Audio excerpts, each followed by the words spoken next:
அப்பனே பிள்ளையாரப்பா, கொஞ்சம் மனசு வச்சு கண்ணை திறப்பா. பாவம் இந்த பிள்ளையாண்டா ரொம்ப நாளா வேலை வெட்டி இல்லாம கஷ்டப்படுறான். இன்னைக்காவது இன்டர்வியூல அவன் கண்டிப்பா பாஸ் பண்ணணும்.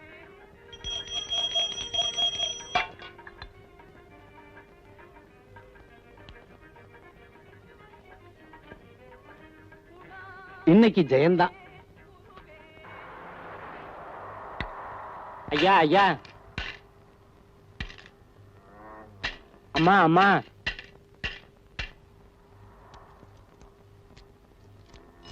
ஐயா ஐயா, ஐ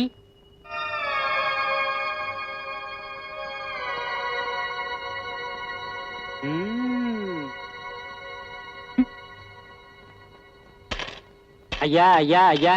யோ, லயன்ல எல்லாரையும் கேட்டு வந்தில்ல, அவரை விட்டுட்ட? அவர் நிலைமை என்னை விட ரொம்ப மோசம். அவருக்கு 2 அண்ணன், 2 பேருக்குமே கல்யாணம் ஆயிடுச்சு.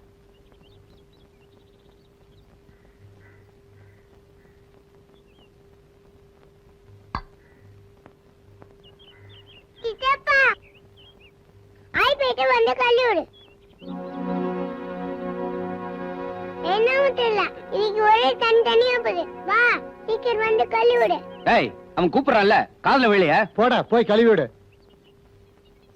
அந்த வீட்டை பொறுத்த வரைக்கும் அவர் மேல பாசமா இருக்கிற ஒரே ஒரு ஆத்மா. இந்தாப்பா, இந்த துணியில தோச்சு போடு. இந்த 2 சட்டையிலும் பட்டன் இல்ல, தச்சு அயன் பண்ணி வை. அவர் எங்கேயோ வெளியே போனாரு, ஷூக்கு பாலிஷ் போட்டு வை. தையக்காரன்ட்ட துணி கொடுத்தனுப்பேன்னு சொல்லியிருந்தேன். இந்த ஜாக்கெட்டையும் அளவு ஜாக்கெட்டையும் கொடுத்துட்டு வந்துரு. ஏண்டி கழுதுங்களா, அவன் இந்த வீட்டு வேலைக்காரன் நினைச்சுங்களா? உங்க குழந்தைனாருடி. ஏ பாட்டி, சும்மா எதுக்கு அவங்க கிட்ட சண்டை போட்டுருக்க?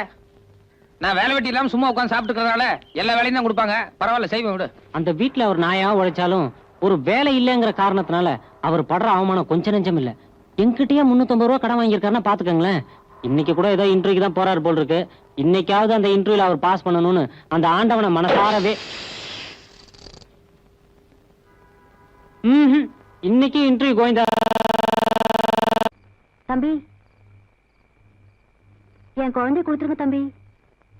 நல்ல வேலை, நீங்க எதுவும் பண்ணிக்கலையே? பண்ணிக்கலாம் தான் போனங்க.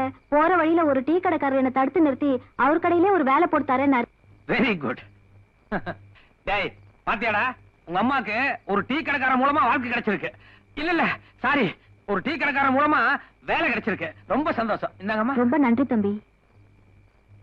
ஆண்டவா, என்ன யார் மூலம் எப்படி காப்பாத்த போற?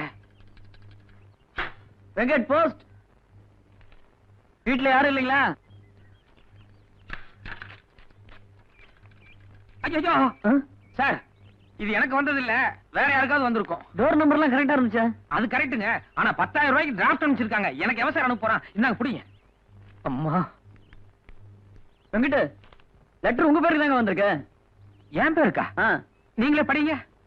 பிரதமராக கூட வரக்கூடிய தகுதி உள்ள உயர்ந்து வெங்கட சுப்பிரமணியன் அவர்களே, சென்னை டிரைவிங் ஹோட்டல் மெனு கார்டுக்குள் தாங்கள் வைத்திருந்த மனு கார்டை படிக்க நேர்ந்தது. அது மட்டுமில்லாமல் உங்களை பற்றி விசாரித்ததில் அக்கம் பக்கம் வீட்டார்கள் ஓகவென்று சொன்னார்கள். எனவே இத்துடன் அனுப்பியுள்ள ரூபாய் 10,000 அட்வான்ஸாக பெற்றுக்கொண்டு உடனடியாக எங்கள் நீலகிரி எஸ்டேட்டில் மேனேஜர் வேலைக்கு வந்து சேரவும். இப்படிக்கு மகாராஜா ஏகாம்பரேஸ்வரர், நீலகிரி எஸ்டேட். பெரியவர்களே, தாய்மார்களே, அக்கம் பக்கத்து வீட்டுக்காரங்களே, உங்க எல்லாத்துக்கும் எப்படி நன்றி சொல்றதுன்னு எனக்கு தெரியலையே. என் சொந்த வீட்டுல என் மேல ஒரு நல்ல அபிப்பிராயமே கிடையாது. ஆனா நீங்க எல்லாம் பெரிய மனசு வச்சு எனக்காக ரெக்கமெண்ட் பண்ணி இவ்வளவு பெரிய மேனேஜர் போஸ்ட் வாங்கி கொடுத்துருக்கீங்களே, உங்க எல்லாருடைய பொற்பாதங்களுக்கும் என்னுடைய நன்றி நன்றி நன்றி. கொண்டாங்க சார். வெங்கட் பாட்டி, எனக்கு வேலை கிடைச்சிருச்சு பாட்டி. ரொம்ப சந்தோஷம். நான் நாளைக்கே நீலகிரி எஸ்டேட் புறப்பட்டு போய் டியூட்டில ஜாயின் ஆகிறேன்.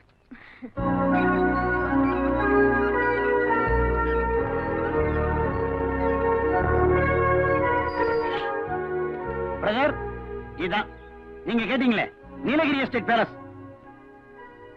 பிரதர், என்ன அசந்து போய் பாத்துக்கிட்டு இருக்கீங்க? ஏதாவது அட்ரஸ் மாதிரி வந்துட்டீங்களா? இல்ல இல்ல, இடையே பையன் அடைஞ்சிட்டேன். இவ்வளவு பெரிய இடத்துக்கு நான் மேனேஜரா வந்திருக்கேங்கிறத என்னாலேயே நம்ப முடியல. ஓ, புதுசா வந்திருக்கிற மேனேஜரா? வாழ்த்துக்கள். வரேன். ஹலோ பிரதர், 7 ரூபா தானே நான் பேசுனேன். 10 ரூபா கொடுத்துட்டு மீதி 3 ரூபா வாங்காம போறீங்க. தெரிஞ்சுதான் கொடுத்தேன். அந்த 3 ரூபாய நீங்க டிப்ஸா வச்சுக்கோங்க. கொஞ்சம் நல்லுங்க. ஏன் பிரதர், எனக்கு என்ன கை முடமா இல்ல கால் முடமா? எனக்கு எதுக்கு டிப்ஸ் 3 ரூபா? அப்படி இல்லைங்க, நானும் உங்களை மாதிரி அடிமட்டத்துல இருந்து வந்தவன். ஒரு ரிக்ஷா தொழிலாளிக்கு பேசுனதை விட 3 ரூபாய் எக்ஸ்ட்ரா கொடுத்தோம்னா ஒரு ஹெல்ப்பா இருக்குமே நினைச்சேன். அப்படியா? உங்க கருணையான உள்ளத்தை நான் பாராட்டுறேன்.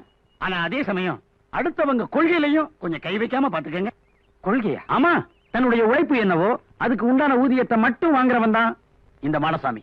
1 ரூபாய் எக்ஸ்ட்ராவா கிடைச்சாலும் சரி, இல்ல இனாமா கிடைச்சாலும் சரி, அன்னைக்கு நைட்டு பூரா எனக்கு தூக்கமே வராது. குடிங்க. ஒரு தவறு செய்தால் அதை தெரிந்து செய்தால் அவன் தேவன் என்றாலும் விடமாட்டேன்.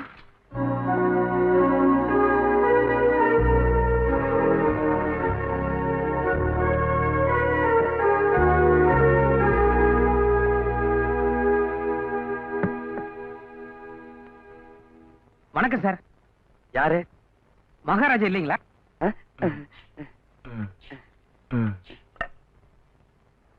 இத பார்த்தா மகாராஜா மாதிரி தெரியலையா?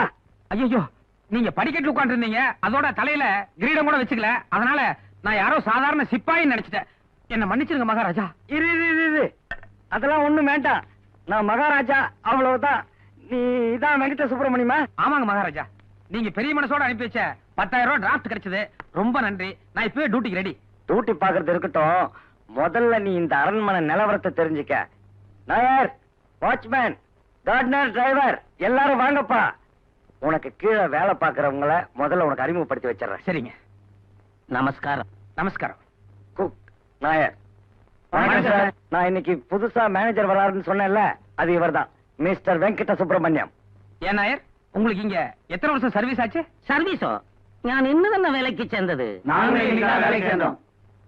எல்லாருமே இன்னைக்கு தான் வேலைக்கு சேர்ந்தீங்களா? ஏன் மகாராஜா, அப்படின்னா இத்தனை நாளா இந்த அரண்மனையில நீங்க மட்டும் தனியா தான் இருந்தீங்களா? ஐயோ, என்ன கிராஸ் பண்ணி கேள்வி கேட்காதப்பா. நான் சொல்றத மட்டும் கேட்டுக்க. இந்த அரண்மனையில இன்னும் ஒரு முக்கியமான ஆள் இருக்காங்க, அவங்களே உனக்கு அறிமுகப்படுத்துறேன். அம்மா, லக்ஷ்மி அம்மா.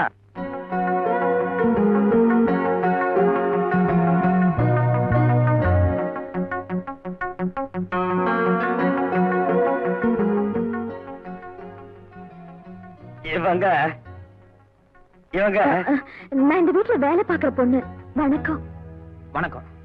ஏன் மகாராஜா, இந்த பொண்ணு கூட இன்னைக்கு தான் இங்க புதுசா வேலைக்கு சேர்ந்ததா? ஆஹா, இவங்க உண்டானது, பிறந்தது, வளர்ந்தது எல்லாமே இந்த அரண்மனையில தான். ஓ, அப்படின்னா இந்த பொண்ணோட அம்மா பாட்டி இவங்க எல்லாம் கூட இங்கேயே தான் வேலை பார்த்திருப்பாங்கன்னு நினைக்கிறேன். ஆமாப்பா. கெஸ்ட் ஹவுஸ்ல தங்கிக்க, இருக்கிற வேலையை பார்த்து பண்ணிக்க. என்ன கேள்வி மேல கேள்வி கேட்டு டென்ஷன் பண்ணாத, நானே குழப்பத்துல இருக்கேன். டியர் ஃப்ரெண்ட்ஸ், நான் ஏதோ இங்க மேனேஜர், நீங்க எல்லாம் எனக்கு கீழே வேலை பாக்குறீங்க அப்படிங்கிற ஃபீலிங்கே வேண்டாம். அவங்க வேலையை அவங்க கரெக்டா பாத்தீங்கன்னா நம்ம எல்லாம் ஃப்ரெண்ட்ஸ் மாதிரி. ஓகே? சரியான. ஓகே, போய் அவங்க வேலையை பாருங்க. 1 மினிட். நீ மட்டும் இங்கே இரு, உங்ககிட்ட ஒரு சின்ன வேலை இருக்கு. நாயர், நீங்க புறப்படலாம். பெண்குட்டி மட்டும் இவடையோ? இல்ல, அவங்ககிட்ட ஒரு சின்ன வேலை இருக்கு, நீங்க போங்க. அது சரி, மேனேஜர் போஸ்ட் இல்ல.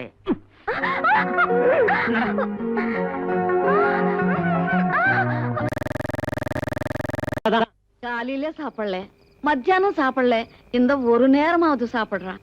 இல்ல பாட்டி, எனக்கு பசிக்கல. டேய் வாடா. பாட்டி, இத பாரு, காலையில நீ சாப்பிடலன்னு நானும் அப்படியே பட்டினே கிடக்குறேன். எனக்கு ஏதாவது வரப்போகுது. வாடா வா.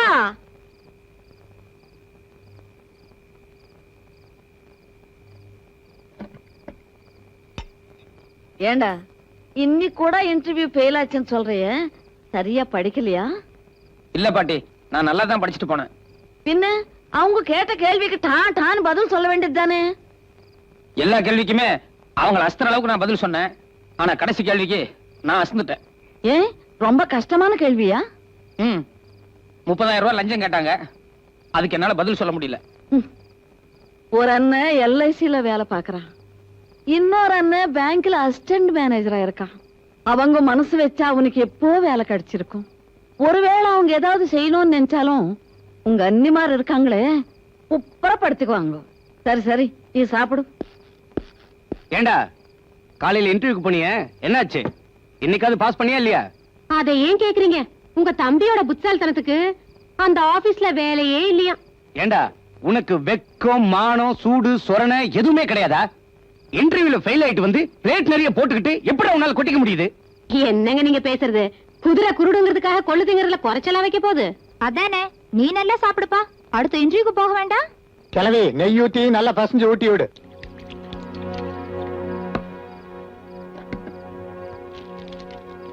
ஏண்டி சாப்பிடும் போது இப்படி ஈவு இறக்கம் இல்லாம பேசுறீங்களே?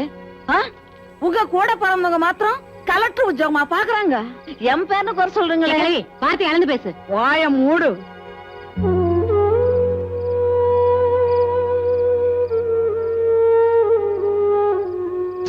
கையெடுக்கலவே, எல்லாம் உன்னால வர்றது. என்னாலயா? பின்ன நான் வெளியே எங்காவது போய் மூட்டை தூக்குனா கூட ஒரு நாளைக்கு 50-60 சம்பாதிச்சு என்னால பொழைச்சிக்க முடியும். ஒவ்வொரு தடையும் நான் வீட்டு விட்டு போகும்போதெல்லாம் நான் மருந்து குடிச்சிருவேன், விஷத்தை குடிச்சிருவேன்னு சொல்லி என்ன நிறுத்தி வச்ச. அதனாலதான் இன்னைக்கு இவ்வளவு கேவலப்பட்டிருக்க.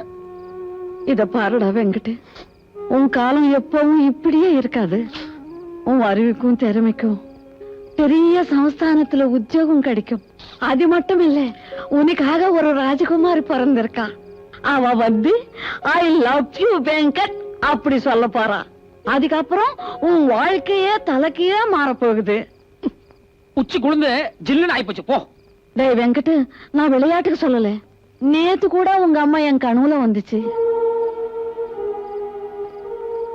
எங்க அம்மா கனவுல வந்துச்சா? ஆமாண்டா, உனக்கு ஒரு பெரிய சமஸ்தானத்துல உத்தியோகம் கிடைக்குமா. அதோட செல்வ செழிப்போட ஒரு ராஜகுமாரி வந்து உன்னை கல்யாணம் பண்ணிக்குவாளாம். நிஜமாவா பாட்டி? பாத்தியா பாத்தியா, கழுத கூட கத்துது. கழுத கத்துனா என்ன பாட்டி? நல்லா சகனம். கண்டிப்பா உனக்கு ராஜகுமாரி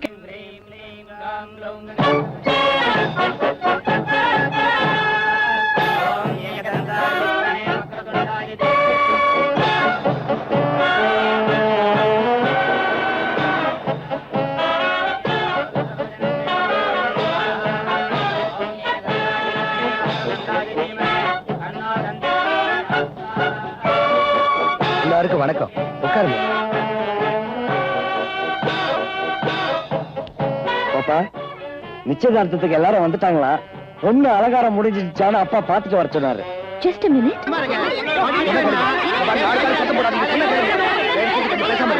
சொன்னா கேளுங்க ப்ளீஸ். பேசாம இருங்க. அங்கிள், அங்க என்ன சண்டை? நீ யாருக்கு கிடைப்பங்கிற சண்டைதாம்மா. அந்த 3 தலப்பாக்காரங்க இருக்காங்கல்ல, அதுல ஒருத்தர் உங்க அப்பா வகையில உனக்கு சொந்தமா, இன்னொருத்தர் உங்க அம்மா வகையில உனக்கு சொந்தமா. ஆனா உங்க அப்பா இவங்க 2 பேரையும் விட்டுட்டு 3வது புதுசா ஒரு ஆளை கூட்டிட்டு வந்துட்டாரு. அதுல வர்ற சண்டைதாம்மா. அம்மா, ஹலோ ஹலோ. ஐயோ, ஒண்ணுமே கேட்க மாட்டேங்குது. கொஞ்சம் அமைதியா இருங்களேன். ஹலோ, விஜயராகவன் சார் வீடா? ஆமா சார், விஜயராகவன் சார் வீடு தான். சொல்லுங்க. ஒரு பேட் நியூஸ் சார். என்னது பேட் நியூஸா? ஆமா, ஷேர் மார்க்கெட் டவுன் ஆயிடுச்சு. ஷேர் மார்க்கெட் டவுன் ஆயிடுச்சா? அப்படின்னா எங்க ஐயா கட்டின பணம் மொத்தமும் போயிடுச்சா?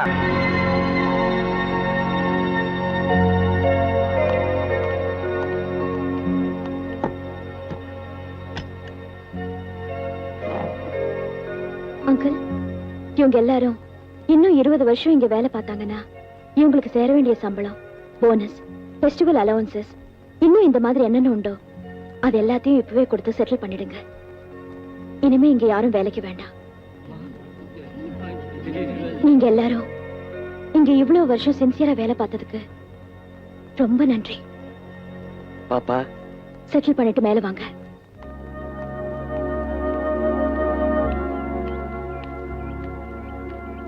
பாப்பா, உங்க அப்பா சாகிறதுக்கு முன்னால இந்த குடும்பத்துக்கே விசுவாசமானவன் நீதான். என் பொண்ணை பத்திரமா பாத்துக்கன்னு சொன்னாரு. எல்லாத்தோட சேர்த்து என்னையும் வீட்டுக்கு அனுப்பிச்சிட்டாருமா. இல்ல அங்கிள், நீங்க எங்கேயும் போக வேண்டாம். நீங்க என்னோட வெல்விஷர். கடைசி வரைக்கும் நீங்க என் கூடவே இருக்கலாம். ரொம்ப சந்தோஷமா. ஆனா ஒரு வேலைக்காரன் கூட வச்சுக்காம மொத்த பேரையும் திடுதிப்புன்னு அனுப்பிச்சிட்டியம்மா. ஏன்னு புரியலம்மா. இல்ல அங்கிள், எங்க அப்பா இறக்கறதுக்கு முன்னாடி என் சொத்து மொத்தம் லாஸ் ஆயிடுச்சுன்னு ஒரு தப்பான போன் கால் வந்ததே. ஒருவேளை அது நிஜமா இருந்திருந்தா இப்ப நான் இந்த பேலஸ்க்கு குவீனா இருந்திருக்க முடியுமா? வீதியில நிக்கிற நிலைமை தானே. அதனால இனிமே நான் சிம்பிளா தான் வாழ போறேன். எனக்கு ஒரு டீ காஃபி வேணும்னா கூட நானே போட்டு பழகிக்க போறேன். அது மட்டும் இல்ல அங்கிள், என் கல்யாண விஷயத்துல கூட நான் வேற ஒரு அபிப்பிராயத்துக்கு வந்திருக்கேன். என் அந்தஸ்துக்கு தகுந்த மாதிரி மாப்பிள்ளை வேணும்னு நானும் எதிர்பார்க்க போறது இல்ல. அதே மாதிரி எனக்கு மாப்பிள்ளையா வரப்போறவரும் என் அந்தஸ்தை எதிர்பார்த்து வரக்கூடாது. அப்படி ஒரு சூழ்நிலை வரும்போதுதான் நான் என் கல்யாணத்தை பத்தி யோசிக்க போறேன். அதுவும் கரெக்ட் தான் பாப்பா. உன் சொந்த பந்தமெல்லாம் உன் சொத்துலதான் குறியா இருக்காங்கங்கிறத கண் கூட பாத்துட்டோமே. அப்பா இறந்த அன்னைக்கு இந்த லெட்டர் வந்தது. அந்த கலவரத்துல கொடுக்க முடியல. அங்கிள், ஒரு அவசர வேலையா நான் மெட்ராஸ் போக வேண்டியிருக்கு. போயிட்டு ஒரு 2-3 டேஸ்ல வந்துடுறேன். யோ எவையா அந்த வெங்கட சுப்பிரமணியா கூப்பிடியா இருந்தால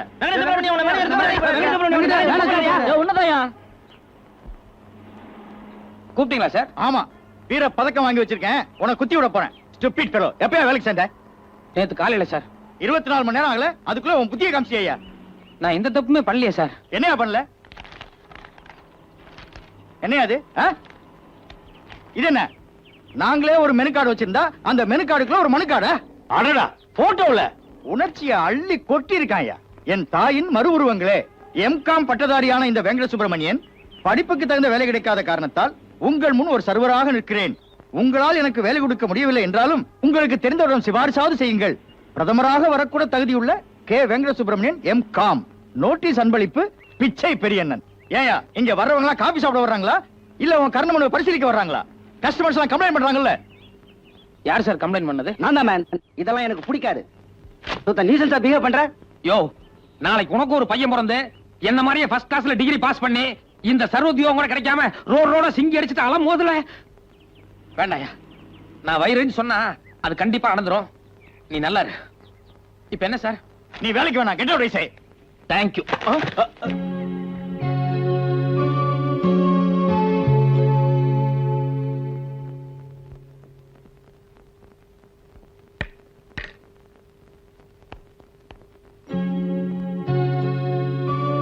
பிரபா, நீயா? என்னால நம்பவே முடியல. அம்மாக்கு உடம்பு சரியில்லை, ஏதாவது ஹெல்ப் பண்ணுவேன்னு லெட்டர் போட்டேன். ஆனா இவ்வளவு தூரம் நீ நேர்ல வருவேன்னு நான் எதிர்பார்க்கவே இல்ல. அவர் யாரு? அவர் எங்க மாமா.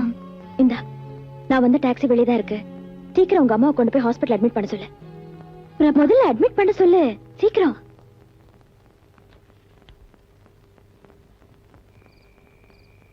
பிரபா, பால் சாப்பிடு. தேங்க்ஸ். டேய், ஏதாவது பேசுன பாரு. நீ சும்மா ஊர் சுத்தும் போதே நினைச்சேன் இப்படி ஏதாவது ஒரு காரியம் பண்ணிட்டு வருவேன்னு. இன்னைக்கு குழந்தையோட வந்து நிக்கிறாரு, நாளைக்கு ஒரு பொண்ணோட வந்து நிப்பாரு.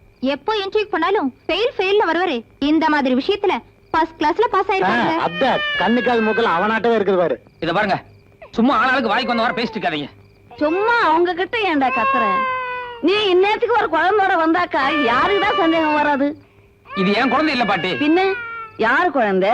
உன் கைக்கு எப்படி வந்தது அதையாவது சொல்லு. சாயங்காலம் ஒரு 5 மணி இருக்கும் பாட்டி. ஆ, நான் பார்க் உட்கார்ந்து படிச்சிட்டு இருந்தேன். ஆ. தம்பி, என்னம்மா? கொஞ்ச நேரம் வரைக்கும் இங்க தானே இருப்பீங்க? ஆமா, ஏன்? இந்த குழந்தைய கொஞ்சம் பாத்துங்க, இப்ப வந்துடுறேன். அப்புறம் என்னாச்சு? 1 மணி நேரம் ஆச்சு, ஆனா அந்த பொம்பளை வரவே இல்ல. அப்புறம் தான் நான் திடீர்னு கவனிச்சேன், அந்த குழந்தை பாக்கெட்ல ஒரு லெட்டர் இருந்தது. சிரமத்திற்கு மன்னிக்கவும், வறுமை காரணமாக குழந்தையை பிரிகிறேன். ஐயோ, குழந்தையை ஒரு காப்பகத்தில் சேர்த்து விடவும்.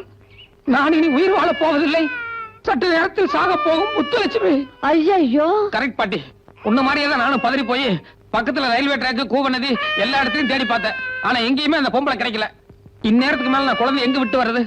கடைசிக்கு கவர்மெண்டோட அரசு தொட்டிலையாவது போட்டு வரலாம்னு நினைச்சேன். ஆனா அதுவும் முடியல. பாரு, குழந்தை நம்ம ஜாதி. பாட்டி, இன்னைக்கு ஒரு ராத்திரிக்கு மட்டும் குழந்தை நம்ம வீட்டுல படுக்க வச்சுக்குவோம். காலைல எந்திரிச்சதும் முதல் வேலையா ஏதாவது ஒரு அனாதை இல்லத்துல கொண்டு போய் குழந்தைய விட்டு வந்துடுறேன். ஆமா, இவர் பெரிய ஆம்பளை அண்ணன் தரசா காரணியோட தூக்கிட்டு வந்துட்டார். வேணா வாசல்ல படுக்க வச்சுக்கோ. நீங்க வாங்க. பாட்டி, ஒரே பனியா இருக்குது. பாய் தலகாணி பெட்ஷீட் இருந்தா கூட குழந்தைய வாசல்ல படுக்க வச்சுக்கிறேன். இது பாரு, பையில பணம் இருந்தா 2-3 கொடு. எதுக்குடா? இல்ல, வறுமையினால அந்த அம்மா தற்கொலைக்காக போனாங்க.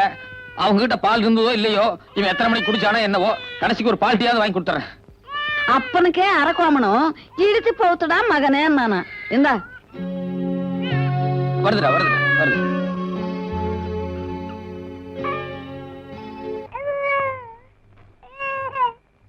சூடு இல்ல. இந்த என் ராஜா இல்ல, கொஞ்சம் குடிப்பா. குடி குடி குடி குடி. டேய் சாமி, நான் ஏற்கனவே சோதனையில் இருக்கேன்டா, நீ வேற என்ன சோதிக்காத. டேய்,